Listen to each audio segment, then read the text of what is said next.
నమస్తే అందరికి. రోజు చూసుకున్నట్లయితే సినీ రంగంలో కూడా ఎస్ఎస్ రాజమౌళిపై కూడా వానర సేన అంటే దేవుళ్ళ ఆరాధ్య దైవమైనటువంటి ఆంజనేయ స్వామిపై జుగుప్సాకరంగా వ్యాఖ్యలు చేసినటువంటి రాజమౌళిపై కూడా కేసును అయితే నమోదు చేశారనమాట సరూర్ నగర్ పిఎస్ లో. అసలు ఎందుకు ఎప్పుడు అన్నారండి ఈ మాట?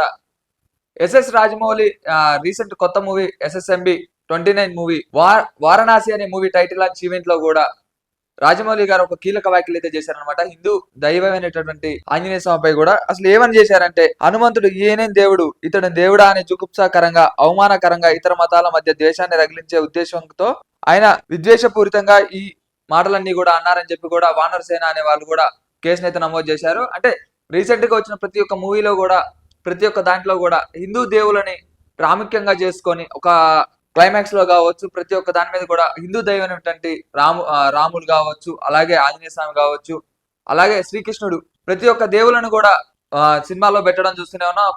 ఒక సిచ్యువేషన్ లో అయితే కొన్ని సినిమాలు కూడా ఈ ఫార్మేట్ ని చూసుకొని కూడా చాలా సినిమాలు కూడా హిట్ అయినాయి అనమాట. అంటే వీళ్ళందరూ కూడా ఉపయోగించుకోవడానికి దేవులను ఉపయోగించుకుంటున్నారు, కానీ మళ్ళీ బయటికి అయితే దేవుళ్ళ పైన నమ్మకం లేనటువంటి వ్యాఖ్యలు అయితే చేస్తున్నారు.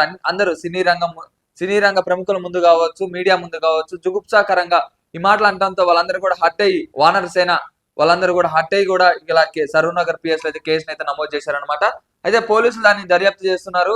అసలు ఎలాంటి సిచ్యువేషన్ పై వీళ్ళు కేసు పెట్టాల్సి వచ్చింది, ఇలాంటి వ్యాఖ్యలు చేసినటువంటి వాళ్ళ మనసు చాలా కృషించిపోయిందని చెప్పి కూడా వానర సేన వాళ్ళందరూ కూడా కంప్లైంట్ అయితే ఇవ్వడం చూస్తూనే ఉన్నాం. రాష్ట్ర ప్రముఖులు రామ్ కుమార్ జోషి కూడా రాష్ట్రీయ వానర సేన అధ్యక్షుడు, వాళ్ళందరూ కూడా కేసు పెట్టడం చూస్తూనే ఉన్నాం. అసలు కేసు పెట్టి అయితే ఇప్పుడు ఈ డీటెయిల్స్ అన్ని చూసుకోవచ్చు. కేసును కూడా ఏ విధంగా వాళ్ళు దర్యాప్తు చేస్తారో, అసలు అన్నరా అనలేదా, అలా అనడం వల్ల వాళ్ళకి ఎలాంటి మనస్పార్థాలు వచ్చినాయి అనే దానిపై కూడా మాట్లాడే విధంగా చూస్తారనుకోవచ్చు. అలాగే రాజమౌళిని కూడా ఈ కేసు విచారణకు కూడా పిలిపించి దానిపై కూడా విచారణ చేసే అవకాశం ఉందని చెప్పి కూడా కొంతమంది అంటున్నారు. దాన్ని ఎలా సాల్వ్ చేస్తారు, అది లేకపోతే రాజమౌళి గారు ఏమన్నా వీటిపై క్షమాపణ ఏమైనా చెప్తారా అనే దానిపై, లేకపోతే ఒక ట్విట్టర్ లో కానీ ఎలాంటి దానిపైన కానీ ఒక పోస్ట్ ఏమైనా కానీ ఒక సారీ చెప్పే విధంగా ఒక వీడియో ఏమైనా చేస్తారనే దానిపై కూడా కొంతమంది ప్రముఖులు అయితే దాన్ని చూస్తూనే ఉన్నారు.